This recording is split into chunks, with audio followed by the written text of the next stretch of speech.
j'ai pas les compétences pour parler de ça. Et je trouve que c'est le drame aujourd'hui sur Internet, c'est que tout le monde peut donner son avis comme si, par exemple, il bossait à la NASA alors que la personne n'y connaît rien. Alors c'est ça aussi qui est génial, c'est que du coup on peut avoir l'avis de tout le monde. Mais la réalité, c'est que il faut quand même avoir les compétences, avoir l'éducation de parler de tel ou tel sujet parce qu'on sait. Moi, je ne sais pas. Vraiment, je suis honnête. J'ai des lacunes énormes sur des sujets énormes et donc je préfère me taire dans ces cas-là. Et c'est OK. Tout savoir. Et à la fois, par contre, il y a d'autres sujets où je trouve que je commence à savoir des trucs et donc j'adore le dire et en parler, ouais. Mais oui, t'as carrément trop raison. La parole des anciens est belle, souvent juste, car pleine de bon sens du vécu de la vie. Mais il n'y a pas que ces derniers qui ont des choses à dire. Sur ce constat, je me suis dit qu'il était temps de faire venir Lila Lacombe, Anya dans Spy X Family, Rebecca dans Cyberpunk Edge Runners, Cayetana dans Elite, Kanao dans Demon Slayer, Impa dans Hyrule Warriors, Amri dans Art Laker à vif, Marcy dans Snoopy. La comédienne influenceuse jongle à 400 à l'heure entre les plateaux de doublage et sa vie de noctambule. Elle est jeune, elle a la santé, et je savais qu'en l'invitant, il y aurait de fortes chances pour qu'on ait un épisode atypique. En effet, la conversation qui suit ne va pas forcément nous emmener là où j'aurais pensé, mais pourquoi pas ? C'est aussi ça la richesse d'échanger avec des humains tous différents les uns des autres. Salut la commu! Aujourd'hui, on accueille une comédienne et influenceuse qui va nous parler de comédie et d'influençage. N'importe quoi, c'est ça l'intro? Mais oh, wow. Avant ça, une question qui me taraude ardemment. Quel est donc le secret de ta recette de crêpes? Ah, le secret de ma recette de crêpes, c'est vraiment une recette très très secrète. Je ne pensais pas que cette question serait posée. Faudrait que je voie avec mon agent si on est d'accord ou pas pour répondre. Ok. Non, en vrai, je mets du sucre à la noisette. Oh. C'est un sucre très spécial que j'achète aux Galeries Lafayette Gourmet. Et allez, hop, c'est un des ingrédients secrets. Ça commence, placement de produit. Et ensuite, je mets... comment ça s'appelle? Il y a un alcool. C'est pas du rhum, c'est un autre. Marie... Ouais. Grand Marnier. Oui. Oui, je mets ça dans ma pâte.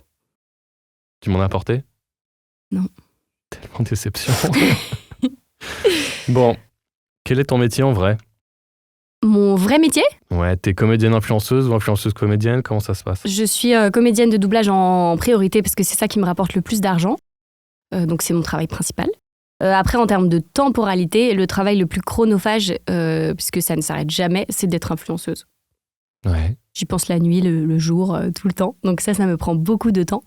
Après, quand je travaille beaucoup en studio, je suis tous les jours en studio, donc ça me prend du temps aussi. Ouais, on va dire que les deux, ça se vaut, mais que ça reste le doublage, ma source principale de revenus, donc c'est mon vrai travail. Et toi, dans ta tête, comment tu te sens? Tu te sens plus influenceuse? Tu te sens plus comédienne? Je me sens plus les deux au même niveau. Ouais, il n'y a pas de... 50-50. Ouais. Une sorte de balance d'équilibre, wesh. Depuis quand tu fais de la comédie et comment t'en es arrivé au doublage? Alors, déjà, j'habite toute seule depuis que j'ai 13 ans. L'année de mes 13 ans, j'ai voulu être danseuse, en fait. Et mes parents, ils habitaient dans le 91. Donc, c'était un petit peu loin. Ça faisait que je faisais, en fait, 1h30 aller, 1h30 retour de RER. Et ils se sont dit, ça va être dangereux quand même, à 13 ans, qu'elle fasse tous les jours 3 heures de RER par jour pour aller à la danse. Donc, vu que ma grande sœur devait faire médecine l'année où moi je voulais faire ça, ils ont acheté en fait un studio de 14 mètres carrés dans la rue de mon école de danse. On a commencé à habiter dedans avec ma sœur. Elle a abandonné médecine au bout d'un mois, donc elle est retournée vivre chez eux. Moi, je suis restée habiter toute seule. Je rentrais tous les week-ends, donc ils me préparaient toutes mes tenues. Ils m'achetaient tout pour que je mette au micro-ondes chaque plat de la semaine et tout ça. Et donc, j'ai vécu seule à 13 ans. Et à 16 ans, j'ai fait en fait une comédie musicale dans mon école de danse. On faisait 6 heures de danse par jour. C'était un rythme vraiment énorme. Et on avait une comédie musicale qu'on faisait au jardin d'acclimatation. On était très nuls en théâtre, tellement nuls que plus personne ne venait voir le spectacle. Et dans ce spectacle, je faisais une grenouille, entre autres. Et donc la directrice, elle s'est dit, c'est pas possible, il faut quand même que ça me rapporte de l'argent. Donc elle nous a fait venir un prof pour des cours d'été. J'ai adoré jouer. En fait, et d'ailleurs, je me suis dit, c'est fou, il s'appelait Pierre Reggiani. C'est lui qui m'a fait découvrir ce que c'est de jouer. Et je suis tombée amoureuse du fait de faire du théâtre et de jouer la comédie. Mais je ne savais pas encore si ça allait devenir mon métier ou pas, parce que la danse, c'était vraiment mon quotidien et je me voyais pas forcément partir dans autre chose. En plus, l'école coûtait très cher et tout. Donc, à cet âge-là, je n'arrivais pas à décider. Et l'année d'après, même si du coup, j'ai fait tout ce stage et que ça me plaisait, je continuais d'être danseuse. Et par contre, là, on avait 1 heure de cours de théâtre par semaine avec une femme qui s'appelle Suzanne Legrand. Et là, elle m'a tendu le numéro de son agent à elle, qui s'appelle NJ Pelletier. Et elle m'a dit, tu prends rendez-vous avec elle, de ma part, tu verras bien. J'ai pris rendez-vous, je suis arrivée à l'agence.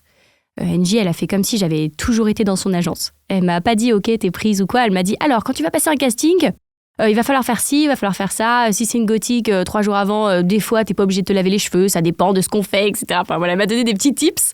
Et je suis sortie du rendez-vous en me disant « Bon, ok, voilà, j'ai un agent, ça y est, je sais même pas faire du théâtre et c'est parti, quoi. » J'avais 20 ans. Et en fait, j'ai fait une série dans laquelle ils ont mal enregistré ma voix. Il y a des trains qui passaient dans la Seine. Et donc, ils m'ont dit, Lila, faut que tu ailles en studio pour faire ce qu'on appelle de la post-synchro, donc réenregistrer ta voix sur toi. Ils avaient prévu 40 minutes pour le faire. On l'a fait en 3 minutes. J'ai signé le contrat, j'ai vu que c'était 300 €, que ça faisait un cachet. Je suis sortie, j'ai appelé mon agent, j'ai fait putain, on a le droit de dire des gros mots dans ce podcast? Bien sûr. Ok. Merde, j'en ai dit 50 depuis le début. Mais bien sûr. Ok. Et en fait, j'ai appelé mon agent, j'ai dit allô, oui, NJ, écoute, je viens de faire un cachet là en 3 minutes en faisant un truc en studio. Mais là, j'y pense maintenant comme ça. Est-ce que tu penses qu'il y a moyen de faire, je sais pas, du doublage ou un truc pour faire les heures, en fait? Et je lui ai dit, moi, j'y connais rien. Est-ce qu'il y a un agent là-dedans? Est-ce que... qu'est-ce qu'il faut faire? Et elle m'a dit, alors, il n'y a pas d'agent dans le doublage parce qu'il y a une convention collective qui fait que les tarifs sont déjà établis, donc il n'y a pas besoin d'agent pour négocier les contrats. Elle me dit, mais je connais une nana. Je vais lui demander si ça l'intéresse ou pas de te rencontrer. Moi, je t'adore, donc je vais lui vendre ton profil à fond. Elle me dit, et si tu as du temps, elle me dit, par contre, il va falloir vraiment que tu aies beaucoup de temps. Tu vas aller en studio pour regarder. Et tu vas juste regarder. Tu vas te taire. Et si un jour, tu as de la chance, tu pourras essayer. Et t'en feras peut-être un petit peu et ça permettra de faire les heures. Et c'est toujours intéressant de voir ce que ça fait. Et j'ai dit, grave, ok. Et en fait, c'était Dorothée Pousseau. Je vois pas du tout de qui vous voulez parler. Voilà. Et donc, elle a donné mon numéro à Dorothée. Dorothée m'a contactée pour que je vienne assister. Chez Audiard et en fait le jour où je suis venue à Audiard, malheureusement ce jour-là elle faisait vraiment un truc trop secret et elle m'a fait rentrer dans le studio alors qu'il n'y avait pas le droit et la directrice du studio elle est venue, elle a dit mais t'es qui toi? Et Dorothée elle a dit c'est ma cousine et elle a fait non mais Dorothée arrête, excuse-moi mais tu sors, tu peux pas venir assister aujourd'hui. Et donc je suis partie dans les couloirs comme ça et Dorothée elle m'a rattrapée dans les couloirs, elle m'a dit mais attends Lila je suis désolée que tu puisses pas assister aujourd'hui. Écoute, si tu veux, demain, je vais à Joinville-le-Pont. Là-bas, je fais un film, il y aura personne. Donc vraiment, tu pourras venir regarder. Et elle me dit, par contre, comme c'est loin, si tu veux, viens chez moi et je t'emmène en voiture. Moi, je pars et je me dis, mais c'est fou, elle est trop sympa, cette femme, en fait. Je la connais pas, elle va m'emmener en voiture et tout. Et là, du coup, je me dis, je vais lui acheter un petit cadeau de remerciement. J'avais pas d'argent à l'époque parce que du coup je tournais un peu mais bon voilà j'avais pas j'étais pas pétée de fric hein, donc je me suis dit qu'est-ce que je peux acheter qui est quand même pas trop cher et tout ça. Faire des crêpes Lila. Tu as pas pensé à vous? J'y ai pas pensé. Ouais. Mais j'ai pensé à autre chose. C'est qu'il y avait un endroit à Opéra où ils vendaient des cookies faits maison et c'était 12 € les 24 cookies et ça faisait vraiment bien. Ouais. Et donc j'achète ça en me disant mais ça c'est parfait. J'arrive le lendemain devant chez elle. Dorothée quand on la connaît pas, c'est une meuf super impressionnante, super charismatique et très speed. Donc en fait, elle arrive, elle est là, elle est au téléphone, elle est en train de faire ses mails, ses trucs, machin. On n'a même pas le temps de lui parler, en fait, qu'elle est déjà dans la voiture, on est déjà en train de rouler vers Joinville-le-Pont et j'ai pas réussi à lui offrir mes cookies qui sont dans mon sac. Et je me dis, putain, mais ça fait lèche-cul, je vais pas lui donner maintenant qu'on est dans la voiture, c'est mort. Donc je les garde dans mon sac et je dis rien, on avance, on va à Joinville-le-Pont, là. On va dans le studio, elle enregistrait avec Céline Ronté ce jour-là. On fait la matinée, on part déjeuner. Et le midi... Céline, sur le trajet, elle dit Dorothée, tu connais pas des meufs qui font des voix de petites souris, là, parce que je cherche pour une série. Dorothée, elle fait je sais pas, il y a machin, un truc. Elle fait OK. Là, on commande. Et je dis moi, je vais prendre un coca, s'il vous plaît. Et là, Céline, elle me regarde, elle fait mais t'es qui, toi? Et Dorothée, elle fait oh non, mais elle, c'est personne, elle vient de commencer le doublage, c'est la première fois qu'elle assiste et tout, elle sait même pas faire du doublage. Et Céline, elle fait non, mais c'est pas pour du doublage, c'est pour de la création de voix. Donc la création de voix, c'est quand c'est un projet français en fait et qu'on a déjà le texte Sur papier. Et qu'en fait, on fait les dessins après qu'on ait enregistré. Voilà. Donc, il faut juste être comédien pour pouvoir en faire, quoi. Et elle prend mon numéro. Et en fait, j'ai passé les essais et j'ai été prise. Donc, en fait, j'ai tout de suite travaillé. Voilà. J'ai travaillé la semaine d'après. Ouais. Pour faire dans Ernest et Célestine, Mélusine, qui est une des copines de Célestine. C'est une souris qui zozote et qui a des grosses lunettes. Et ce jour-là, du coup, on n'a pas le temps de prendre un dessert et tout. On speed, on retourne au studio. Et moi, l'après-midi, je m'étais pas renseignée sur Dorothée. Et dans le canapé, je réalise que c'est une de mes voix préférées au monde, en fait. Plus le temps passait, plus je réalisais que c'était la voix de c'est la voix de Vanellope, c'est la voix de Didi dans Dexter. Enfin, ça me rendait folle, mais je me disais, je peux pas pleurer, je peux pas être impressionnée, c'est pas le moment, je ferai ça chez moi après. Et là, Dorothée, à 16h, elle fait putain, j'ai faim. Et là, ça a fait tilt. Là, je me dis, j'ai les cookies dans mon sac. Mais il y avait un gros canapé en cuir. Vous savez, je sais pas pourquoi, dans les studios, ça a un peu changé cette mode, mais il y avait vraiment des canapés en cuir en mode tu bouges une fesse, tu niques la prise de la personne. Alors quand tu viens assister, si tu niques une prise, là vraiment t'es mort, quoi. Donc j'osais pas bouger. Et je me dis, est-ce que je sors les cookies du sac ou pas? Donc j'attends un peu. Et là, il y a une scène dans le film où la mère amène des cookies à sa fille. Et Dorothée, elle fait putain, mais c'est ça qu'il me faudrait, c'est des cookies. Là, je me lève, j'ouvre mon sac, je prends les cookies, je lui amène à la table et je dis tiens Dorothée, voilà, je les avais achetés ce matin, mais je trouvais que ça faisait lèche-cul, donc j'ai pas osé te les offrir, mais voilà, c'était pour toi. Et là, elle me regarde comme ça, elle me dit mais t'es un ange. Et notre amitié, ça a commencé comme ça. Mais il y a une histoire que j'ai pas racontée et que j'oublie à chaque fois de raconter, c'est que ce jour-là, la directrice du studio de doublage chez Audiard, donc la veille, elle était quand même très gentille, elle voulait pas que je m'en aille sans assister. Et donc, elle m'a amenée sur le plateau de Coco Noël pour que je regarde les essais. Elle faisait des essais pour Calimero, je crois, ou un truc comme ça, je sais plus ce que c'était.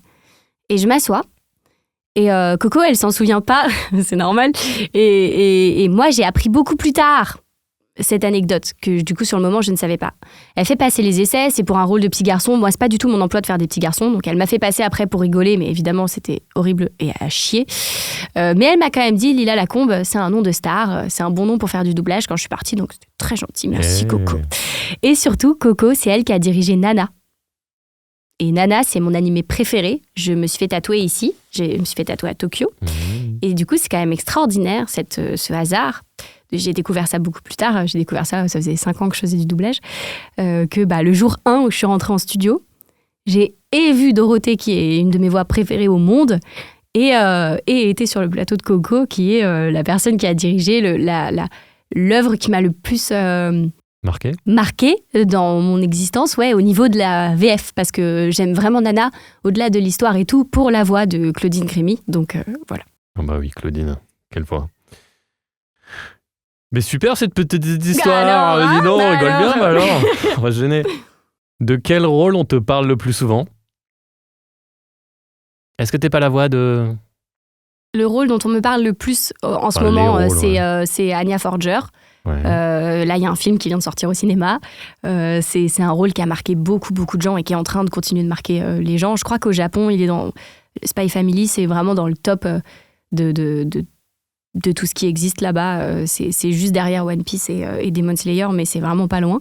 Et en France, Kurokawa, qui est l'éditeur du manga, me disait que ça faisait partie des plus grosses ventes, en fait. Donc je pense que c'est aussi pour ça que ça marque les gens, c'est que c'est déjà de base un super animé et que c'est très connu. Ça, on m'en parle beaucoup, mais on me reconnaît pas forcément pour ça, vu que c'est pas ma voix du quotidien, même s'il y a des intonations et tout ça, vu qu'elle a 5 ans. Je parle pas avec la même voix. Une des voix pour lesquelles on me reconnaît le plus récemment, là, cette année, c'est Nazuna dans Call of the Night.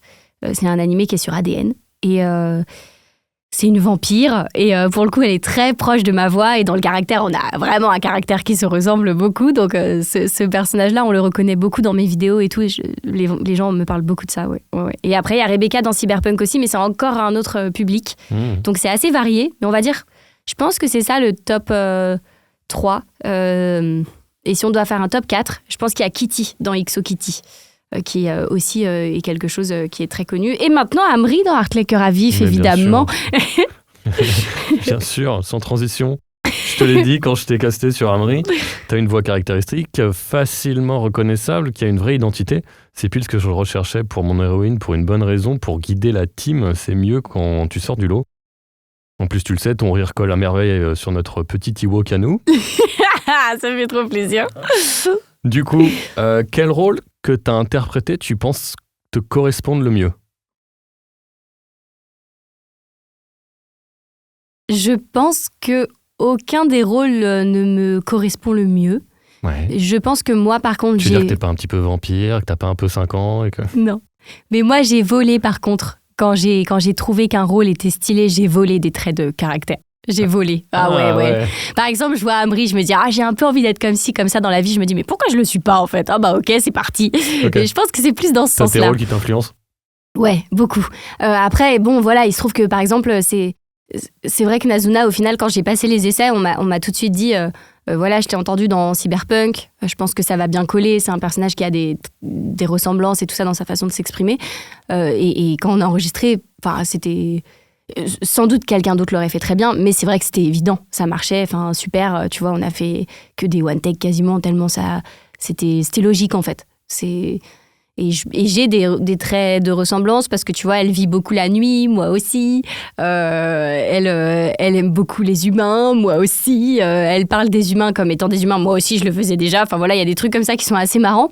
Après, j'arrive toujours à trouver des choses chez tous les personnages que je fais que j'aime. Ça, c'est sûr que j'aime tous les personnages et que je trouve toujours des trucs que j'aime. Après, j'imagine toujours aussi que quelqu'un d'autre pourrait le faire. Donc, je me dis jamais que c'est totalement moi. Mais par contre, ouais, je vole beaucoup de façons d'être de mes personnages. T'en as pas un préféré alors du coup?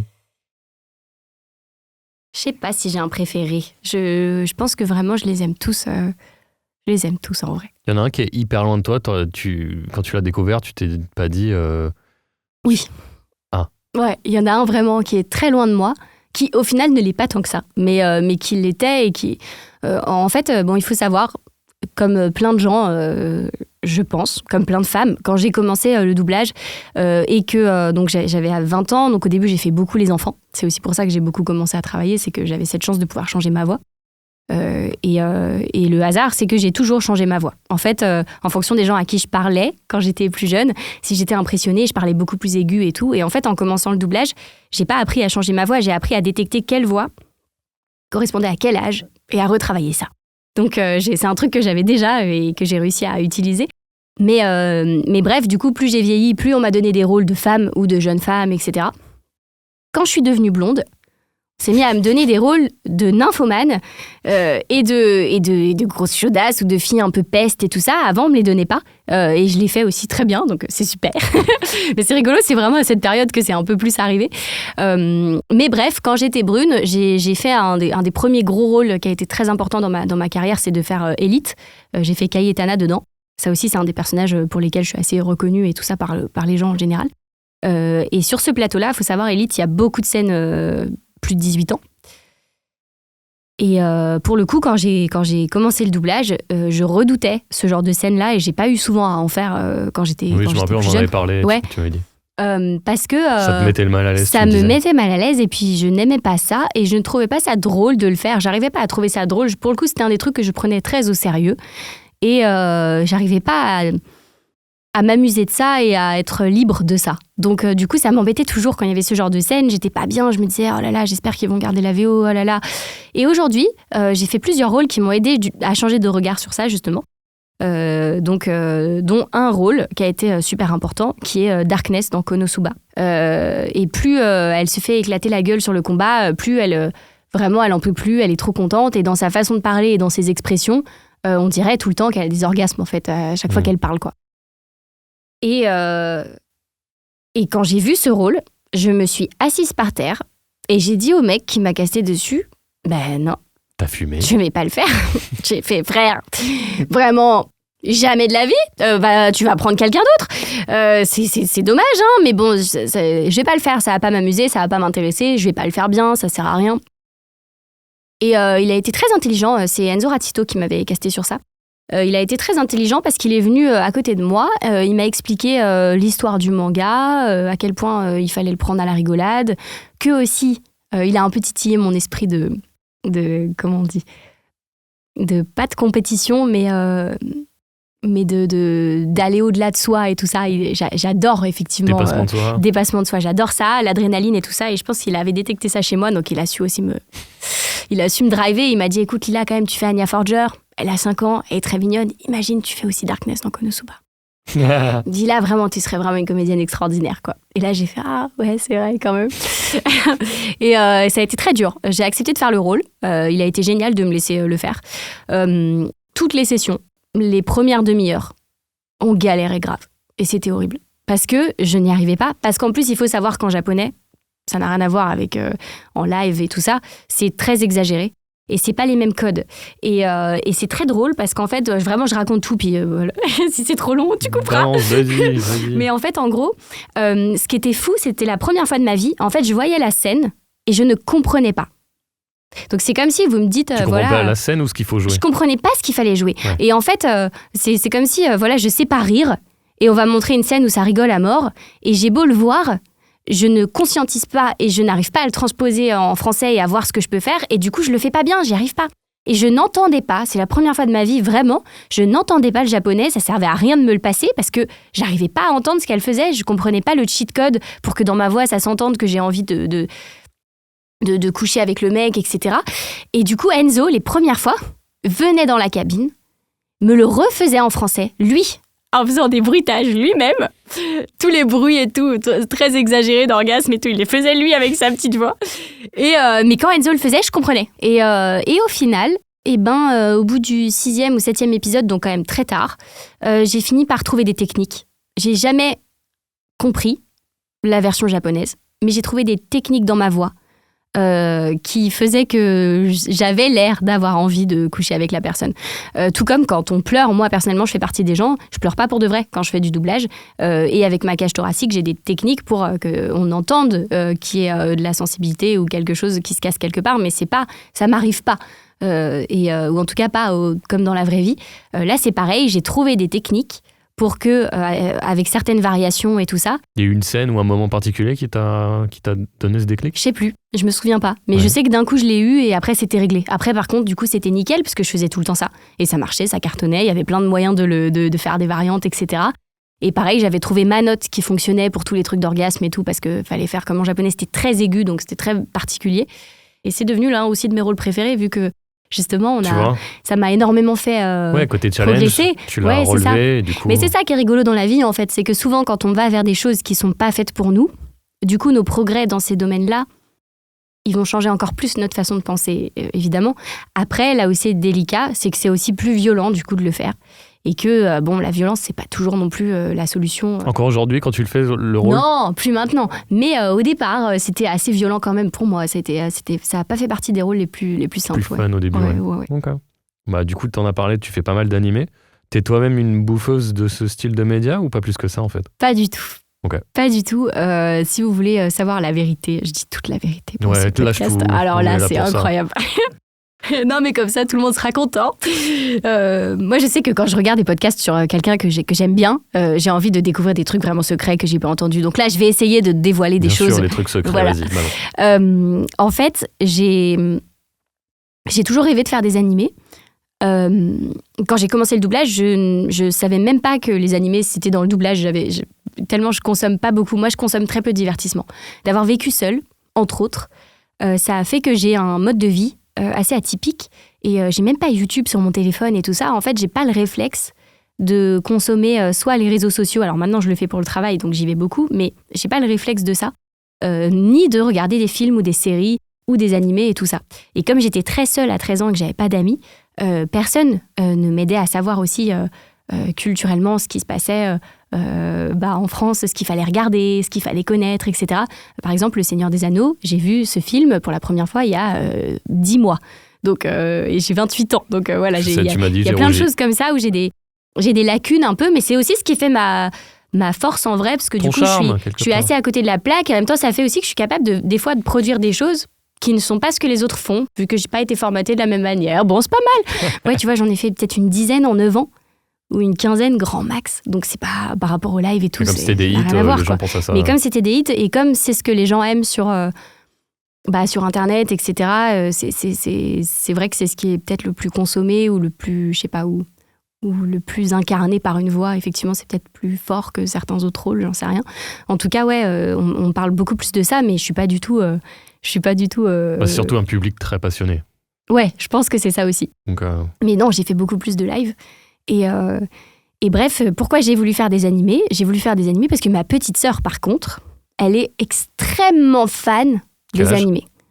Alors, attention, j'aime ma famille, mais je suis très nulle avec l'âge de mes frères et sœurs, de mes parents, des anniversaires, de tout ce qui sont. Sinon, je suis un humain très étrange. Bon, une fourchette. Elle a 14 mois d'écart avec moi. Donc, j'ai 28 ans, je vais avoir 29 ans, donc vous connaissez son âge. Quand tu dis ma petite sœur, du coup, on pense à... Parce que c'est ma petite sœur. C'est l'affection, bien sûr. Mais d'accord, voilà. ok. Et en fait, ouais, donc elle est extrêmement fan de tout ça. Ouais. Mais depuis toujours, en fait, elle m'avait emmenée à la Japan Expo et tout quand on était petite. Moi, je comprenais rien. Enfin, voilà. Donc, les premières fois que j'ai fait des animés, j'ai tout de suite pensé à elle. Je me suis dit, waouh. Je précise que, alors là, vous voyez pas parce que c'est du noir et blanc, mais Lila a les cheveux roses. Au J'ai moment les où cheveux elle roses. raconte ça, Oui. elle dit c'est pas trop son truc. Et donc, Non, mais en vieillissant, alors moi, évidemment, culturellement, le Japon et tout ça, ça fait partie de moi et de mes envies et tout ça. Mais de base, vraiment, j'étais, comment on dit, néophyte. hermétique. Ouais, c'est pas mal. Imperméable à toutes ces choses-là. Et c'est ma sœur qui m'a révélé qu'elle, c'était sa passion. Elle fait du cosplay et tout, même carrément. Donc, elle est vraiment à fond. Et tout simplement... Tu nous rappelles en 2 secondes ce que c'est le cosplay ? Le cosplay, si je ne dis pas n'importe quoi, c'est de fabriquer les costumes des personnages emblématiques qu'on adore dans les animés. Fabriquer et les porter. Et de les porter ensuite pour incarner le personnage physiquement dans des conventions ou même sur Internet, n'importe où, quoi. Voilà. Ma sœur, elle fait ça, elle est très très belle, elle est très très forte. Et j'ai toujours voulu qu'elle m'aime. Et donc, j'ai commencé les animés en me disant, là, elle va m'aimer, ça y est. Plot twist. Pas du tout, puisque comme elle est très fan des animés, elle regarde en VO et elle n'aime pas la VF. Donc c'est le drame de ma vie. Voilà, comme ça vous savez tout. Bon, je te le dis honnêtement, tu sais que je te kiffe, mais il y a un truc qui m'impressionne vraiment chez toi, c'est ton sens du placement. Quoi qu'il arrive, ou presque, texte bancal ou pas, t'arrives à trouver le truc pour être toujours dans la bouche de ton personnage. Non, ça c'est un trop gros compliment. Alors, vas-y, bois un coup et fais croire que tu t'écoutes pas. Alors explique-moi, comment tu fais ce tour de magie ? Parce qu'en fait, ça m'étonnerait moins sur un type qui a 30 ans de métier, mais vu que c'est pas trop ton cas, je m'interroge. Alors, j'ai eu cette chance quand j'ai commencé le doublage de... Bon alors, Dorothée, ce qui s'est passé, c'est que du coup, j'ai un peu assisté. Elle faisait une série Disney où tout était doublé en Belgique, sauf le rôle principal, où elle me laissait venir assister une fois par semaine, je crois, un truc comme ça. Et à la fin, quand on finissait plus tôt, avec Eric Trujillo de Bing, tu vois qui c'est, il m'aidait pendant une demi-heure, on m'entraînait sur la sitcom, et j'étais à chier. J'étais à chier, mais j'étais dedans. J'étais pas dedans au niveau de... Je dépassais pas l'image, j'étais en dessous, mais j'étais dedans sur la rythmo. La rythmo, ça a toujours été un truc... J'ai pas trop eu à travailler sur ça. Je crois que comme j'ai fait du solfège à assez haut niveau quand j'étais jeune, parce que j'ai fait 9 ans de piano et de solfège. En fait, c'est ça, j'allais dire. Ça me surprend parce que t'es pas musicienne de ce que je sais de toi. Et finalement, voilà, t'es en train de me dire que... Voilà. Donc ça fait sens. Et je composais beaucoup et tout. Et surtout, je savais très bien lire les partitions. Et j'avais appris à lire avant de jouer. Et c'est quelque chose que j'ai retrouvé en fait dans le doublage. Est-ce que tu avais joué à GarageBand, Guitar Hero, trucs comme ça, non? Non, t'aurais même tout pas. défoncé, mais peut-être. Carrément, je te jure. Et en fait, ouais, il y a ça. Et j'ai un prof de théâtre qui nous a fait énormément lire à l'oral, de manière neutre, pendant 4 ou 5 ans. Et j'adorais cet exercice. J'aimais bien toujours écrire. J'ai toujours continué d'écrire en cachette. Je ne montre pas les trucs que j'ai écrits, mais j'ai continué d'écrire. Et quand j'écrivais, j'ai une technique d'écriture où je parle et je dis mon texte. Et s'il est joli, quand je le dis, je l'écris. Okay. Et donc, j'ai toujours eu ce truc très à l'oral, en fait. Et puis, pareil, j'ai toujours beaucoup articulé et appuyé vraiment sur toutes les consonnes. Syllabes. Ouais, les syllabes, voilà, c'est ça. Et donc, je pense que ça m'a aidée quand j'ai commencé le doublage. Après, aujourd'hui, c'est mon nouveau truc. Ce truc-là, d'essayer de rentrer à tout prix dedans, même quand c'est pas bien écrit, c'est mon nouveau jeu que j'adore. Ouais, ça m'est arrivé sur une autre série il y a pas longtemps que j'ai enregistrée où on n'était pas tout à fait content de ce qui avait été écrit et adapté. Et vraiment, en plateau, l'ADA, elle me disait oh, Malila, je suis désolée et tout. Je disais mais franchement, j'adore. Ça m'excite ça trop. Met un petit challenge. Ouais, en fait, ça me... J'aime encore plus que ça ne soit pas écrit pour rentrer et que ça rentre. Donc vraiment, c'est... donc, et c'est le meilleur compliment qu'on peut me faire. Donc ça me fait trop plaisir. Mais ouais, non, je sais pas pourquoi. Après, je remonte pas mal à l'image en vrai. Ça, c'est pareil, c'est un truc que j'ai fait assez vite. Alors, tu nous rappelles ce que ça veut dire de remonter à l'image ? Ça veut dire remonter à l'image, ça veut dire qu'en fait, je vois le texte arriver, je vais regarder en haut, donc je vois plus le texte, je vais regarder l'image avec les yeux du personnage, etc. Et je vais redescendre, et je vais remonter, et je vais redescendre. Et souvent, c'est pas un truc que je fais vraiment consciemment, mais pour être honnête, je crois que en gros, je lis la phrase, je la vois arriver, donc je me souviens du début, donc j'ai pas besoin de la regarder, parce que du coup, je vois la barre, même si je regarde l'image. Donc je commence à dire le texte, et je redescends au milieu de la phrase pour dire la fin de la phrase, et pour le dernier mot, je remonte. C'est pas mal. En gros, c'est à peu près ça, mais c'est pas ça. Mais en gros, c'est à peu près ça. Mais c'est pas ça. Ouais. Et ça me permet aussi des fois, je me souviens plus de ce que l'actrice fait et je triche au milieu de la phrase. Parce que comme je suis remontée, j'arrive à changer l'intention. Allez hop. Ça se voit pas toujours et ça me fait rire aussi. Voilà. Bon, sinon, comment va Tac Tac ? TagJa va super bien. Elle pète le feu, mais elle est en mue en ce moment, donc c'est horrible. Elle perd tous ses poils. Mais sinon, t'as un bon aspi, j'espère, parce que... J'ai un aspirateur très bien, oui. Okay, il est très bien, mais ça ne suffit pas. C'est vrai que tu lui as fait un compte Insta ? C'est vrai que je lui ai fait un compte Insta. Alors au départ, je voulais pas du tout faire ça. Je trouvais ça ridicule. Je me disais, les gens qui ont des comptes pour leurs animaux, mais qu'est-ce que c'est que cette fantaisie ? Et en fait, j'ai eu toute une histoire de vie qui fait qu'au moment où j'ai décidé du prénom de mon chien, avant de l'avoir, je voulais dire le nom de mon chien aux gens, pour que ce soit acté, que tout le monde le sache. Bon, ne me demandez pas pourquoi, c'est secret. Et j'ai posté du coup une story où j'ai dit « Ma chienne s'appellera TagJa ». 1 heure plus tard, un compte fan avait créé un compte TagJa. Sauf que mes amis, les gens du travail, ma psy, tout le monde croyait que ce compte, c'était moi qui l'avais fait. Les gens se sont mis à s'abonner à elle, à lui envoyer des messages privés. Je me suis dit, à tout moment, elle peut, même si c'est une fan et qu'elle est géniale et que c'est pas une mauvaise intention, mais ça peut être perçu comme... il peut se passer un truc où elle discute avec des gens avec qui elle devrait pas discuter. Je sais pas. Et ça m'a stressée. Et je me suis dit, du coup, je peux pas me permettre, il faut que j'ai le compte du chien. Donc, j'ai créé un compte pour TagJa. J'ai fait des vidéos sur TagJa pour que les gens aillent s'abonner. Et ouais, donc elle a son petit compte, elle est influenceuse également. Hein. Combien de followers ? Elle a 10 000 abonnés sur Insta. Pas mal. Et pas dégueu, ouais. Elle raconte quoi dessus ? Et elle raconte sa vie avec moi et ce que c'est d'être un chien et ce que ça a l'air d'être un humain. Voilà. Donc elle raconte un peu ses aventures. Elle me poucave aussi sur des trucs des fois. Voilà. Elle a un canal, ça s'appelle Les Ragots de TagJa et elle raconte plein de choses que moi je n'ai pas voulu raconter pas mal. Et qu'elle raconte, ouais. D'accord, donc pour ceux qui se demandent, TagJa, qui est donc le verlan de J'attaque, oui. No comment, est un shikoku, oui. un chien trop kawaii, oui. Issu du Japon. Oui. Voilà, vous saurez tout et vous pouvez la suivre donc sur Instagram. Oui. C'est TAKJAH-du-bas. Voilà. Un lundi comme un autre dans la vie de Lila Lacombe, ça ressemble à quoi ? Un lundi comme un autre, c'est déjà un jour où on ne sait pas qu'on est lundi. Clairement, on ne connaît pas les jours de la semaine quand on s'appelle Lila parce qu'on ne sait plus quel jour nous sommes. Là, par exemple, je pense qu'on est mercredi. C'est ça. C'est ça. Bonne réponse. Et en fait, j'ai compté hier le nombre de messages que je reçois toutes les 5 heures à peu près. Parce que souvent, je vais poser mon téléphone et je vais le récupérer 5 heures plus tard en moyenne, à peu près, quand j'ai du travail et tout ça. Et du coup, toutes les 5 heures, j'ai 15 messages sur WhatsApp à qui je dois répondre, de gens différents, qui sont du travail ou des gens proches. 10 messages par SMS et 15 messages, je sais plus parler, ça y est, 15 messages sur Insta, pareil, de gens que je connais. Ça, c'est que les gens que je connais ou du travail à qui je dois répondre pour gérer des problématiques, etc. Ou prendre des nouvelles ou tenir au courant de je sais pas quoi. Et ensuite, il y a les messages de fans ou de gens à qui j'ai déjà répondu une fois, que j'aime bien, à qui je veux répondre, etc. Et ça, je les compte même pas. Mais je pense que c'est à peu près pareil, peut-être un petit peu moins. Mais du coup, voilà, ça fait un nombre assez élevé, à moyenne de... Petite centaine par...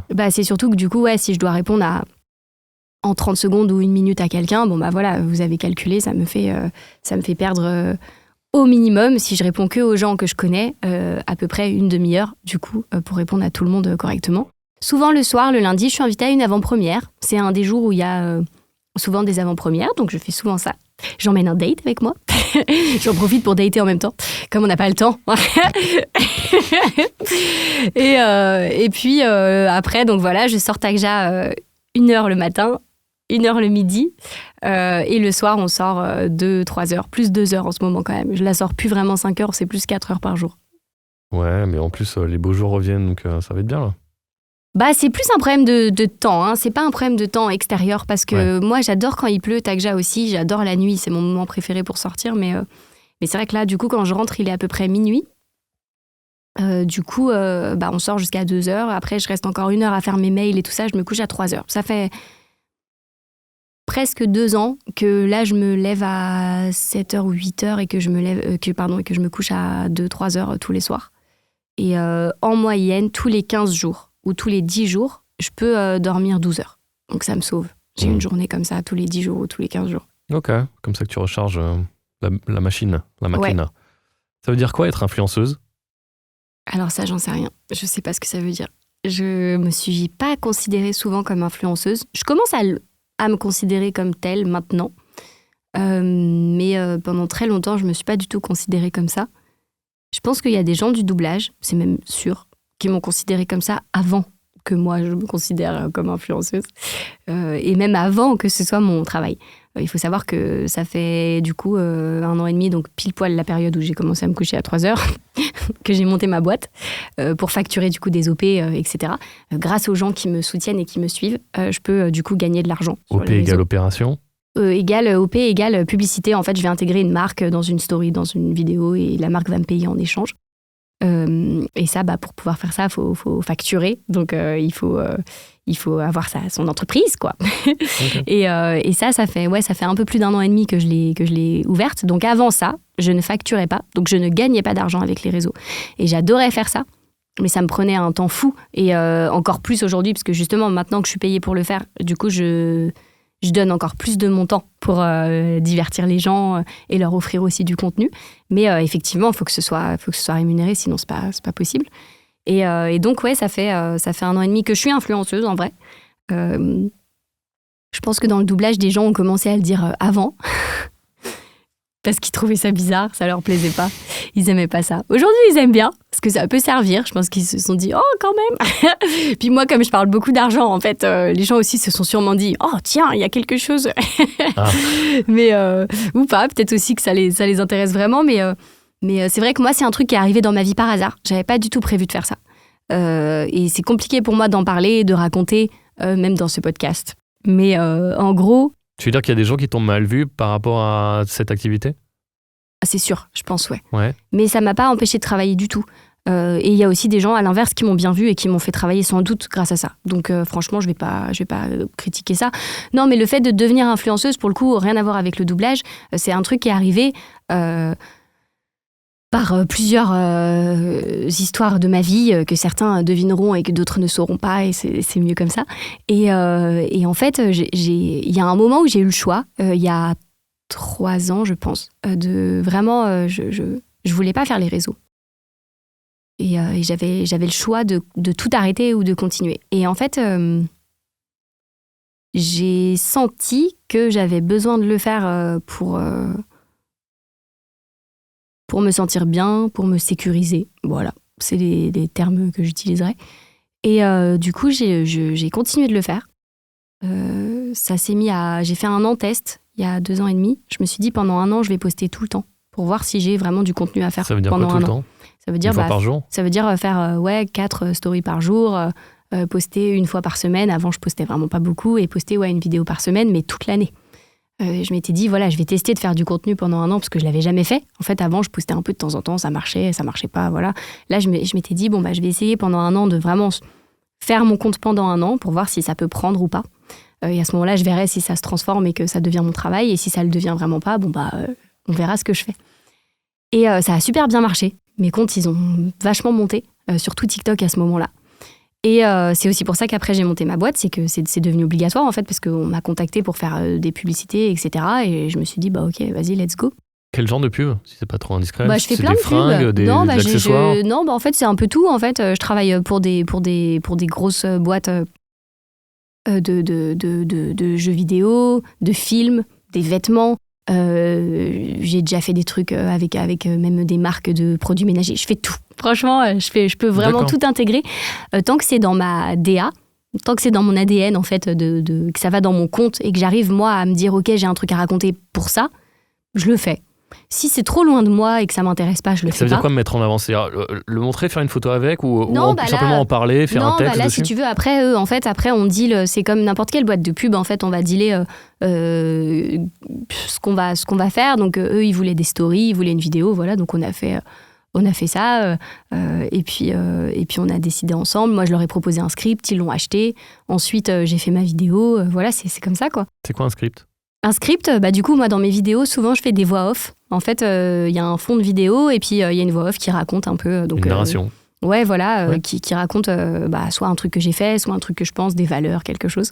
Et donc, ça me permet, voilà, d'écrire en fait ce que va être la vidéo. Pareil, je vais dire à ce moment-là, il y aura tel plan à peu près. Enfin, un script, c'est un scénario, comme pour un réalisateur, en fait, voilà.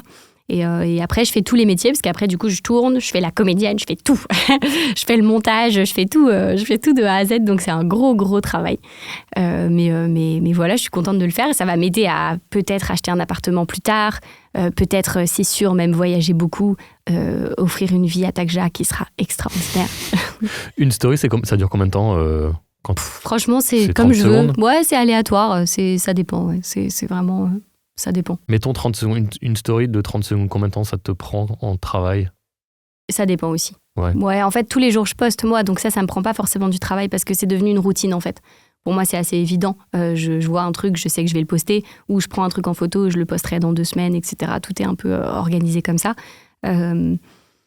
Après, pour le coup, quand on a des clients et qu'on leur vend des publicités, là, c'est le timing, etc. De toute façon, tout est validé à l'avance. Donc là, c'est pareil, ça dépend de ce que veut le client. Okay. Mais quand c'est pour moi, pour mon compte, il n'y a pas de loi. Je vais poster en fonction de ce que j'ai vécu et de ce que je vois, quoi. C'est vrai que moi, je suis assez authentique, en fait, dans mon contenu.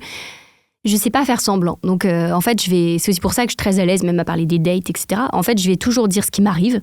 Pas toujours au moment où ça m'arrive. Parce que des fois, j'ai besoin aussi d'un petit temps pour me dire, OK, comment je vais raconter ça? Parce que c'est très important pour moi, pour que ce ne soit pas intrusif, de le raconter correctement. Alors, des fois, je vais un peu le romancer, je vais l'améliorer, même si moi, je le vois aussi comme ça. Et puis, des fois aussi, je vais l'édulcorer, parce qu'il y a aussi des choses que les gens ne sont pas prêts à entendre ou qu'il ne faut pas leur dire. Parce que, comme on disait tout à l'heure, même sortir de sa zone de confort en suivant quelqu'un sur les réseaux, parce qu'on cherche aussi, j'en sais rien, son identité ou du divertissement, on n'a pas forcément envie de voir de la violence. Et il y a des trucs qu'on vit des fois dans la vie qui sont très violents, et quand on les raconte, ça peut être violent aussi pour les gens. Donc, j'essaie toujours de faire attention, même si j'adore dire ce qui m'arrive, de faire en sorte que ce soit dit correctement. Donc c'est aussi pour ça que des fois, je vais décaler un peu mon contenu et tout. Quand tu dis j'adore dire ce qui m'arrive, qu'est-ce que ça te procure? Alors, ça me procure... rien. C'est pas que ça me procure quelque chose. Moi, je suis une grande pipelette. J'adore raconter ma vie, mais parce que je suis convaincue, et je le vois, surtout quand je vais en convention pour rencontrer les fans et tout ça, qu'il y a des gens que ça aide. Donc en fait, si ça peut servir, je suis très contente. Je suis convaincue que je suis une personne géniale, que j'ai des très bonnes valeurs et que ma vie est super. Donc je me dis, si tout le monde pouvait avoir un peu plus ça dans sa vie, ce serait mieux. Les gens qui sont heureux, ils font chier personne. Donc je suis pour que tous les gens sur cette terre soient heureux. Donc je me dis, voilà, moi j'essaie de partager des choses que je pense, que je ressens. Souvent aussi, mes histoires vont faire rire les gens. Je vois bien, ils trouvent ça drôle. Même mes malheurs les font rire, mais ça me fait rire aussi. Mais bon, voilà. Et surtout, quand il m'arrive quelque chose de très important, là, il se passe quelque chose depuis 3 mois justement sur mon compte. Au moment où j'ai commencé à parler du dating, justement, c'est devenu un vrai axe. Les axes du date, c'est devenu un vrai axe sur mon compte que j'avais pas du tout exploité auparavant. j'ai vu, en assumant ça, que certaines personnes sont un peu choquées, n'aiment pas forcément, et je comprends. Et à la fois, j'ai vu aussi le regard de beaucoup d'hommes et de beaucoup de femmes changer sur ça, parce que j'en parle. Et de s'autoriser à être plus libres, en fait, dans leur façon de voir les choses, ou de tester, ou de rêver à certains schémas auxquels on ne nous a pas autorisés à rêver jusqu'à maintenant. Et je pense que c'est important, et c'est là aussi où je suis fière, moi, de pouvoir raconter ma vie sans filtre et tout, et même dans ma vie, je suis comme ça, même hors réseau, je dis vraiment les choses, parce que je trouve que c'est trop important de laisser les gens être libres, et pour être libre, il faut vraiment s'autoriser déjà la liberté. Et il y a plein de gens qui ne sont pas libres, mais parce qu'eux-mêmes ont décidé qu'ils ne le seraient pas. Et je pense que mon contenu peut aider des gens à être plus libres. Donc, du coup, c'est là où je suis fière et je suis contente. Voilà. Ok. Est-ce que tu as un ordre d'idée de la tranche d'âge qui te suit en priorité? On va regarder. Ah, t'as les infos? J'ai toutes les stats, ouais. C'est sur quoi? Sur TikTok? On va regarder les deux, comme ça on va être honnête. Ok. Ouais. Si ça capte pas beaucoup ici. Sinon on fera de tête. Je pense savoir, mais comme ça change souvent, ça capte pas beaucoup. Est-ce que ça changerait ta façon d'appréhender les sujets? Non, pas du tout, parce qu'en fait, ça capte pas. Je vais vous dire de ce que je pense. Ouais. Ça capte pas. Donc, en gros, normalement, sur Instagram, la moyenne d'âge, et de ce que je vois aussi en convention, c'est des gens qui ont mon âge. En fait, j'ai 28 ans, je vais avoir 29 ans. Ils ont entre 25 et 35 ans. Il y a aussi des gens plus vieux que moi qui me suivent beaucoup, ça dépend. J'ai un canal sur Insta qui s'appelle le 911, où je raconte un peu toutes les choses justement sur le date, etc. Dans ce canal, la moyenne d'âge, c'est vraiment 30-35 ans. Les gens sont plus vieux, parce que justement aussi les sujets abordés sont différents. Sur mon compte, sur mes vidéos de lifestyle, ou de temps en temps sur le doublage, etc., ça va être plus une moyenne d'âge qui a entre 20 et 25, je pense. Et en story, c'est un peu tout le monde, voilà. Et sur TikTok, je sais pas du tout, mais pareil, je pense que c'est à peu près les mêmes statistiques. Il y a peut-être, vu que TikTok, c'est une plateforme qui fait moins peur aux parents. Donc il y a beaucoup d'enfants qui en fait n'ont pas Instagram mais ont TikTok. Donc c'est pour ça qu'il y a plus d'enfants aussi sur TikTok, c'est parce que les gens ont plus peur d'Instagram. De ce que j'ai vu en convention, en tout cas, c'est... En convention, souvent, les enfants ont plus TikTok et Snap. Ok, tu le dis. Moi, c'est ce que j'ai vu. Après, je ne sais pas si c'est vrai. De toute façon, tout ce que je dis depuis le début, je ne suis pas le grand Manitou, c'est vraiment juste moi, ce que je pense. Et donc, du coup, c'est ça les moyennes d'âge. 20-35, quoi. Ouais, et comme tu disais tout à l'heure, est-ce que ton contenu changerait ? Pas du tout. En fait, mon contenu ne change pas en fonction des gens qui me suivent. Les gens me suivent parce que c'est mon contenu. Donc, je vais toujours aller faire ce que moi, j'ai envie de faire, en ayant une dynamique où j'ai envie d'être rémunérée. Parce que sinon, je vais être honnête, et les gens le savent, ceux qui me suivent, ils le savent, il n'y a rien de mieux. Moi qui ne suis pas très adepte du divertissement, il n'y a rien de mieux que de vivre les choses dans la vraie vie. Donc, si j'étais pas payée pour être sur les réseaux, je ne serais pas sur les réseaux. Parce que je serais dans ma vie en train de faire des trucs, etc. Après, là où les réseaux, c'est extraordinaire, et je suis très fière d'être dessus aussi, c'est que là, par exemple, on fait ce podcast aussi parce que je suis sur les réseaux, parce que Mathieu m'adore, mais quand même, il est peut-être plus intéressé vu que je fais les réseaux, et c'est normal. Donc du coup, ça nous permet de vivre ce truc génial, où d'un seul coup, on fait une interview et tout ça. Disons que ça a assouvi ma curiosité sur l'influence. Ouais, en fait, au quotidien, ça me permet de vivre des choses... encore plus différentes, etc. Donc c'est là où c'est une grande chance, et je suis contente aussi de le faire. Donc c'est pas que pour gagner de l'argent, évidemment. Et pour le coup, j'aurais pas pu faire du contenu politique ou du contenu sur l'écologie, par exemple. C'est pas que ça me touche pas, c'est que je me sens pas assez...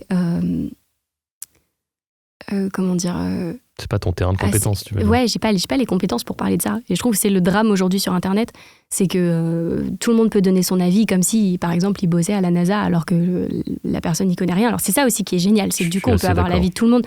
Mais la réalité, c'est que il faut quand même avoir les compétences, avoir l'éducation de parler de tel ou tel sujet, parce qu'on sait.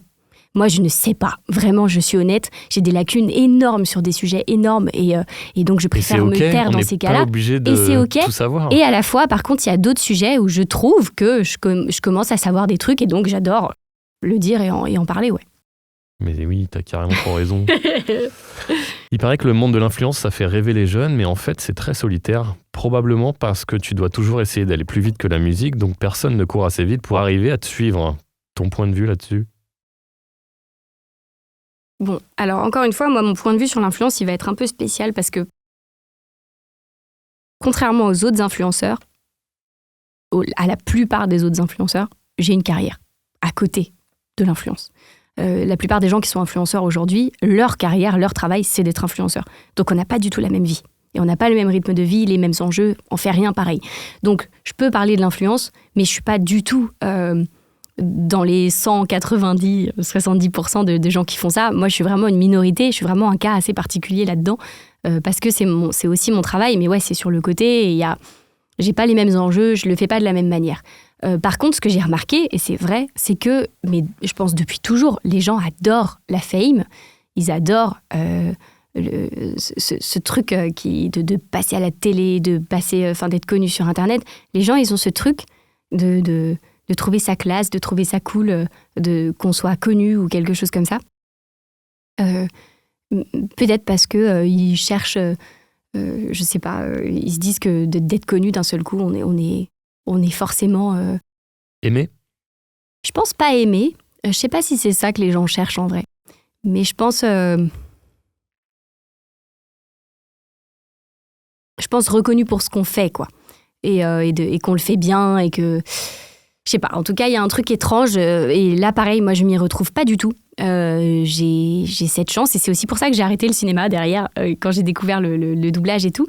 C'est que je me suis dit, waouh, le doublage, en fait, j'avais pas du tout la prétention de travailler énormément. Vraiment pas. J'ai commencé avec Dorothée et je me suis dit, ok, si j'arrive à faire un contrat par mois, ce sera extraordinaire. Et ça me suffira, puisque j'aurai plus qu'à après faire mes heures en étant actrice et tout ça. Et en fait, je suis tombée amoureuse du milieu, des gens, de la simplicité. En fait, c'est pas un métier facile, hein, mais tout était évident. Les gens, ils avaient moins ce truc, en tout cas en apparence, de chercher la fame, etc. Ils avaient moins ce problème d'image qu'on peut avoir et qu'on peut retrouver chez beaucoup d'acteurs ou d'actrices, en fait. Et puis, il n'y avait pas ce truc aussi de... Quand on est acteur, souvent, il faut faire des événements, des soirées, des trucs. Et à l'époque, pour le coup, c'était un truc, ça m'intéressait plus trop de faire ça. Et quand j'ai découvert le doublage, ouais, naturellement, j'ai fini par faire que ça. Quand j'ai eu la chance de pouvoir le faire, je l'ai fait. Mais moi, je suis très fière et très heureuse d'avoir un public. Et c'est vrai que quand je rencontre les gens en convention, c'est extraordinaire de voir dans la réalité que des gens me suivent, regardent ce que je fais, trouvent ça intéressant. C'est dingue. Mais en vrai, pour être honnête, ça ne me remplit pas de reconnaissance. C'est pas vrai. La vraie reconnaissance, c'est celle que j'ai quand Alexis Thomasian, que j'admire énormément, me dit « Waouh, Lila, ce que tu fais là, c'est extraordinaire ». Quand Mathieu me dit « Lila, c'est fou comme tu sais bien placer le texte et tout ça ». Là, ça, c'est « Waouh ». Là, je me dis oh, « Ok, je suis fière de moi, je suis fière de mon travail » parce que les gens que j'admire et que je respecte, qui sont dans mon travail et qui sont très forts, me reconnaissent. Là, c'est intéressant pour moi au niveau de mon travail. Après, des gens qui sont pas dans mon milieu, je vais être très contente. Et ça me fait très plaisir et ça me touche. Mais dans l'absolu, je ne l'ai pas fait pour ça. Je crois que plein de gens se perdent à essayer de faire ça pour ça et justement ne s'y retrouvent pas en fait. Et ne retrouvent pas la reconnaissance qu'ils cherchaient au départ et tout. Donc ouais, je pense que c'est pour ça que plein de gens veulent faire les réseaux sociaux aussi aujourd'hui. Après, je crois qu'à l'époque, ouais, tout le monde voulait passer à la télé. Il y avait ce truc-là. En fait, c'est un problème de médias en fait. Ouais, ça a glissé. Ça a glissé, mais c'est un truc qui a toujours été là. Ouais. Moi, je vois ma mamie, par exemple, elle est comme une dingue. Elle me dit, mais Lila, enfin... En fait, elle adore, elle dit à ses copines et tout que j'ai fait tel ou tel film et tout ça. Et je vois comme ça la rend fière. Et en même temps, du coup, je ne comprends pas. D'ailleurs, il n'y a pas longtemps, je me suis fait... j'étais à une soirée et j'ai mis une ambiance très mauvaise parce que j'ai été honnête avec la personne. Mais il y a quelqu'un comme ça qui dit « Oh, le doublage, c'est fermé ». Ça, c'est une phrase, vraiment, on l'entend partout. Même moi, j'avais 6 ans, je ne savais pas ce que c'était le doublage, mais je savais que le doublage, c'était fermé. Vraiment, c'est une phrase. Ben moi, je vais vous dire, j'ai 28 ans, je n'avais personne dans le monde du doublage, je n'avais personne dans le monde du cinéma. Je ne pense pas que le doublage s'est fermé. Par contre, attention, c'est élitiste. Donc, il faut être tellement bon, tellement fort, que par contre, on a la haine quand on ne peut pas en faire et après, on va dire que c'est fermé parce que on n'a pas réussi à en faire. Non, c'est juste que malheureusement, il faut être très, très bon et que du coup, c'est rare. Et on ne peut pas tous avoir la chance du coup d'être bon à ce niveau-là. Il faut beaucoup travailler. Et ouais, quand on est acteur, quand on est au théâtre, en fait, on va utiliser sa technique de jeu pour se transformer, devenir quelqu'un d'autre. Et on va réussir à se transformer très, très fort, très, très bien. Mais on va utiliser sa technique. Nous, le doublage, on arrive, en tout cas, moi, personnellement, j'arrive en studio. Je vois Amri dans Art Laker à Vif. je vois la scène, si je m'écoute en tant qu'actrice, je l'aurais pas joué comme ça. Mais mon but et mon travail dans le doublage, c'est pas de jouer avec ma technique de jeu, c'est de repérer la technique que elle a utilisée, qui n'est pas la mienne, et de copier au mieux sa technique pour faire ce que elle a fait. Et c'est là aussi où il faut être capable de sortir de ses habitudes à soi et de ce qu'on est au plus profond et même de comment on travaille pour travailler comme quelqu'un d'autre. Et c'est là aussi où c'est trop intéressant et trop fort quand on y arrive parce que ça va encore plus loin que si on était juste acteur en fait. Mais voilà, bref, c'était mon gros pavé sur... Voilà, je voulais dire le doublage, c'est difficile, mais c'est pas difficile. Non, je voulais dire, Non, je sais pas pourquoi je voulais dire ça. Okay. Mettons que tu postes une vidéo et qu'elle fait 10 000 likes. Le lendemain, tu postes à nouveau et celle-là fait 12 000 likes. Comment tu te sens ?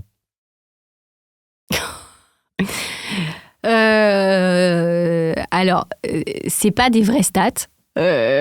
En vrai, c'est pas comme ça.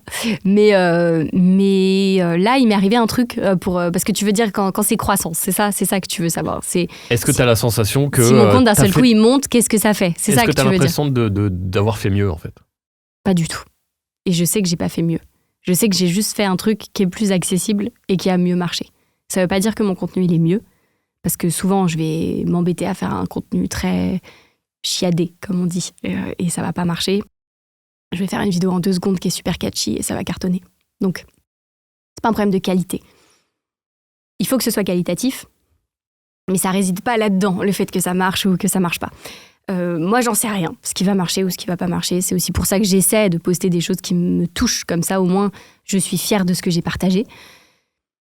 Mais après, non, faut être à l'écoute, en fait. C'est un peu comme quand on est comédien. En fait, faut être à l'écoute de ce que les gens disent et de ce qu'ils attendent et de ce qu'ils aiment pour essayer de leur donner, en fait. Donc, quand t'es à l'écoute de 100 000 personnes ? Et t'es à l'écoute de 100 000 personnes, par exemple, grâce au canal. Le canal, ça m'aide beaucoup à voir ce qui fonctionne, ce qui fonctionne pas, mes stories aussi. Et puis, ouais, les années de découverte avec les gens. Il y a des gens, je les connais depuis 6 ans. Ça fait 6 ans qu'ils me suivent, donc on se connaît bien, quoi. Donc...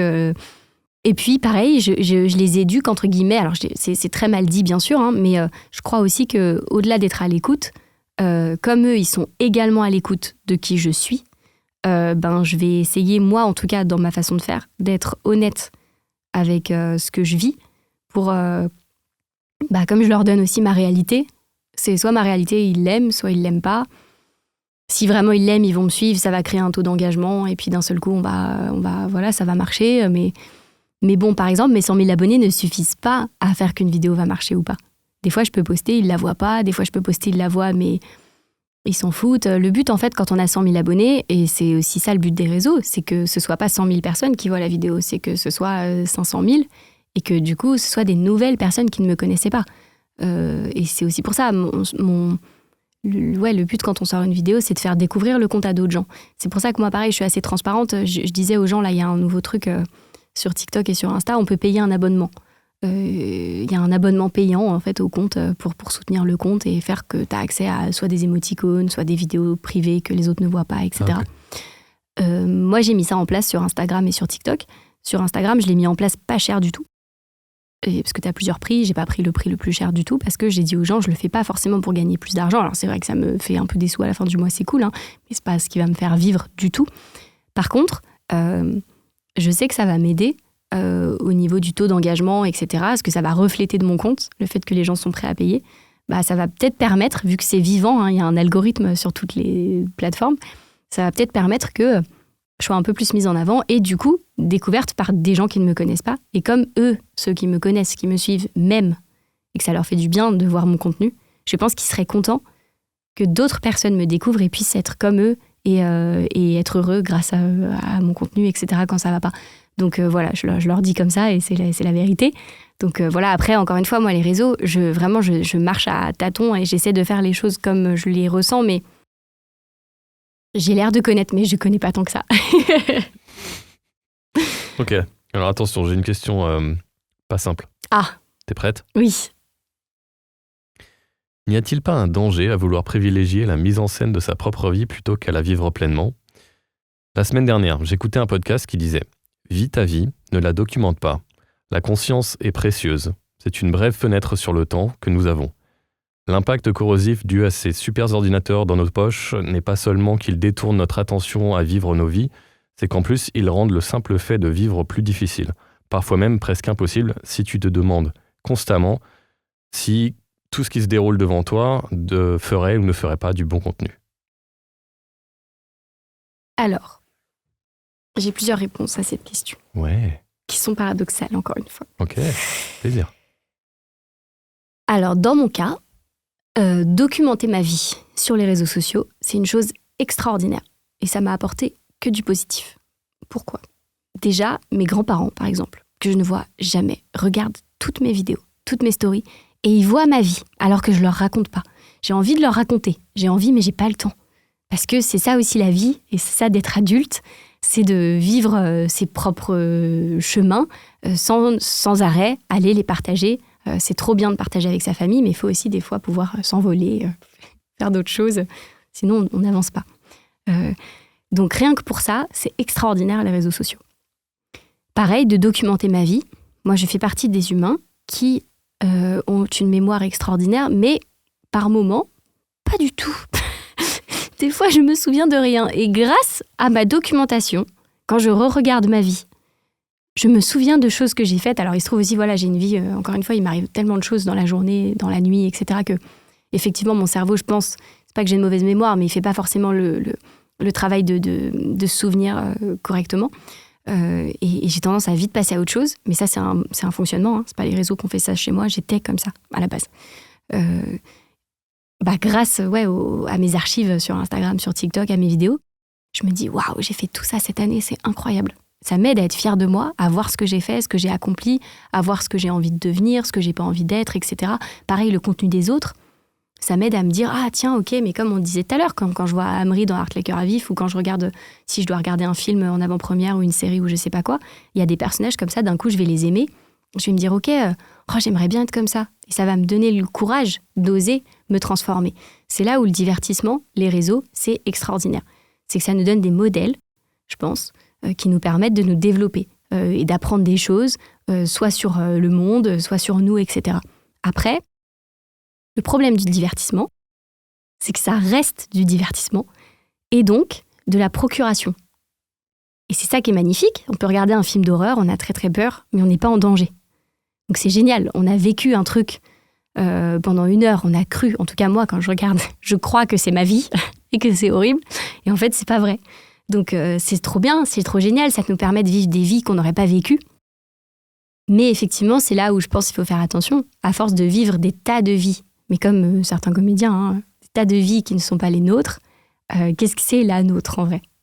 Est-ce que c'est pas juste d'essayer de vivre un truc qui n'est pas notre vie ? Et c'est ça qui est compliqué, et c'est ça qui fait que moi, pareil, dans mon contenu et dans ma vie, j'essaie toujours de dire aux gens de vivre des choses dans la vraie vie.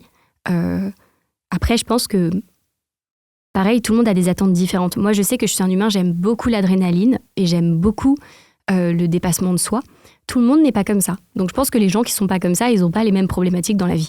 Moi, comme j'aime beaucoup ça, j'ai vraiment besoin physiquement, mentalement de me dépasser, de vivre des trucs dangereux, tout ça, de ensuite me remettre en sécurité, j'ai besoin de ça. Et ça permet aussi d'apprendre et d'être ouvert d'esprit et d'être encore plus libre, en fait, je trouve. C'est pour ça que, moi, je suis quand même pour le faire avec, je suis pour être sur les réseaux, mais avec parcimonie. Quand même. Bah oui, quand même. Il y a quand même un petit équilibre que tu recherches. C'est pas un équilibre. Moi, par exemple, vraiment, je vous dis, pour être honnête, les réseaux sociaux, pas tout de suite, mais je sais que dans quelques années, je serai pas forcément dessus. Tu te donnes, t'as un plan de carrière ? Non, j'ai pas de plan parce que ça peut toujours changer. Moi, je suis très volatile. J'ai tout qui change dans ma vie en permanence et j'adore le changement. Donc, je me fixe pas de loi sur ça. Je continuerai tant que j'ai envie de continuer. Je sais juste que potentiellement, c'est possible qu'à un moment, j'ai pas envie de continuer et que j'arrête là. Mais tout comme le doublage, tout comme n'importe quoi, je suis trop fière de le faire et tout, mais si ça devait s'arrêter, je changerais de vie, je me transformerais. Voilà, là, j'ai les cheveux roses, demain, ils seront orange, et puis voilà, c'est comme ça. Vivement demain. Quel conseil donnerais-tu à quelqu'un qui veut se lancer sur TikTok et qui souhaite avoir du succès ? J'en ai aucune idée. Je n'ai pas l'impression d'avoir du succès. Donc, je ne peux pas donner à quelqu'un le conseil pour avoir du succès. Je sais pas. On te la pose jamais, cette question ? Jamais. Quand on vient te voir en convention ou en... Non, on me demande pas pour les réseaux sociaux. Moi, par exemple, les réseaux où c'est génial, mais attention, ça va être triste. Oui. Mais c'est qu'en fait, dans ma vie, j'ai beaucoup de gens autour de moi, mais comme on l'a dit tout à l'heure, ma famille, par exemple, je les aime à la folie. Eux, peut-être même moins. Je ne sais pas. Je ne peux pas leur transmettre. Je n'arrive pas. Il y a très peu de choses qu'on arrive à se... Eux, ils m'ont transmis beaucoup de choses. Moi, bizarrement, je ne sais pas, je n'arrive pas à me faire entendre dans ma famille, il y a quelque chose. Je n'arrive pas à... Une pudeur, tu veux dire ? J'ai beau dire les choses, ah non, je dis, mais ça n'est pas reçu. Je ne sais de pas. Leur côté. Ah, écoutez, je ne sais pas pourquoi. Okay. Donc, c'est pas grave, c'est la vie, mais du coup, moi, j'ai envie de transmettre. Je pense que c'est important quand on est un humain. Moi, j'ai des choses à dire et en vieillissant... Plus on vieillit, quand j'étais jeune, j'avais plein de trucs à dire, mais je me disais, quand même, t'es qui pour dire ça, Lila ? Là, maintenant que je vieillis un peu, je prends confiance en moi. C'est vrai que je sais que ce que j'ai à dire, c'est très important et très intéressant. Et du coup, là où je suis très heureuse sur les réseaux, c'est qu'il y a des gens pour m'entendre et qui reçoivent ce que je dis et qui l'entendent correctement. Donc, au-delà de le dire bien, en plus, ils l'ont bien reçu. Je vois que ça peut les aider, des fois que ça les aide. Encore une fois, en convention, quand je rencontre les gens, ils viennent de le dire en face, donc je suis obligée de le voir. Mais ouais, à aucun moment le but est le succès ou des termes comme ça. Du coup, Tu crois que si ta famille n'était pas comme elle est, tu serais moins... Ah bah, si ma famille n'était pas comme elle est, déjà, je serais pas Lila Lacombe, en fait. Hein. Tu serais moins sur les réseaux, tu serais moins Non, mais la rechercher. famille n'a rien à voir avec les réseaux. Vraiment, les réseaux, je suis arrivée dessus par mon parcours de vie, mais pas par ma famille. Par contre, ma façon de gérer mes réseaux et d'être avec ce caractère et tout ça, bah évidemment, je serais pas comme ça si je faisais pas partie de ma famille ou si j'étais pas Lila ou si j'étais pas... Voilà. Non, ou si t'avais pas un message à faire passer, en fait. C'est ça que je veux dire. Je pense que tout le monde a un message à faire passer. Ça, c'est dit. Ça, c'est dit. Je pense que tout le monde en a un. Et qu'il faut avoir le courage d'entendre le message déjà qu'on a envie de donner. Tu connais le tien ? Tu sauras le résumer ? Ça dépend des moments. J'ai plein de messages. Vraiment, les messages, alors là, j'en ai des tas. En ce moment, c'est la liberté. Vraiment, en ce moment, je suis convaincue. Et plus je date et plus je réalise ça. Je dis toujours en date, voilà, maintenant qu'on y est, on y va. C'est parti, parlons des dates. Je date beaucoup. Je date 5 fois par semaine. En moyenne, je date des gens en allant boire un café. Il ne se passe rien d'autre. On va boire un café, 1 heure. Souvent, je dis au mec, après, j'en ai un autre. Donc, il ne faut pas durer plus longtemps. Si la personne me plaît, on se revoit. Si elle ne me plaît pas, on ne se revoit pas. Mais j'ai rencontré un humain et c'est super intéressant. J'adore rencontrer des humains. Oui, donc quand tu dis date, c'est pas nécessairement avec une conclusion sexuelle. Ah bah non. C'est ça que je veux. Ah bah non, ça dépend. Non, mais clarifions les choses. Oui, c'est pour ça que je le dis. Ouais, voilà. Ouais. Non, le dating, c'est vraiment juste aller boire un verre. Et je trouve ça super important. D'être capable d'assumer sa vie et ce qu'on a décidé d'en faire et de ne pas avoir honte, en fait. Et moi, la honte, c'est pas quelque chose que j'ai souvent ressenti de moi-même. Et c'est peut-être grâce à mon papa, il m'a bien appris à ne pas avoir honte en général. Et donc, ouais, je pense qu'un de mes messages, c'est de surmonter les drames, parce qu'il y en a beaucoup, et que tout le monde a des choses violentes qui lui arrivent dans sa vie. C'est quelque chose... La vie, c'est violent, c'est normal. Et de réussir à transformer ça pour justement avoir encore plus de courage et de s'offrir une liberté qu'on ne pouvait pas avoir avant. Je pense que voilà, si mon message devait être résumé, ce serait ça. Message du moment de Lila. Bon, chouette. En conclusion, Lila Lacombe, ton nom, il est marrant. Il fait Lilala. On a envie de le chanter. Alors, sur quel air voudrais-tu qu'il soit chanté ? Oh, waouh, aucune idée. Il y a énormément de musique. J'écoute beaucoup de musique. J'ai un temps d'écoute Spotify hallucinant. À la fin de l'année, quand il faut le récapitulatif, là, ils me disent « Vous êtes dans le 3%. » Ah, vous êtes dans le top 3. C'est vraiment, c'est vraiment un truc de fou. Les musiques que j'aime le plus au monde et qui, du coup, seraient les musiques de moi. De Lilala. Je peux pas en choisir qu'une, hein, c'est pas possible. Ok. Je vais en choisir 3. Balance. Ouais, 3 c'est bien. 3 c'est bien. Ton top 3. Mon top 3, il y a Rêve d'avoir des rêves de Nekfeu. Ok. Il y a Bleu ciel de Smils, je pense qu'on dit comme ça. Je pense que ça se dit comme ça, c'est SM2ELS. Voilà. Et la troisième, c'est...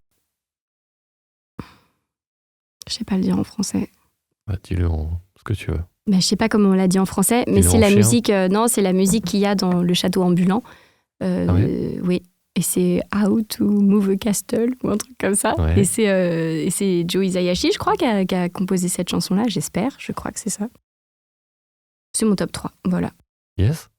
Pas mal. Pour Lilala. Donc on va tous chanter Lilala sur... Ouais, bonne chance. Ouais, je me lancerai pas dans la...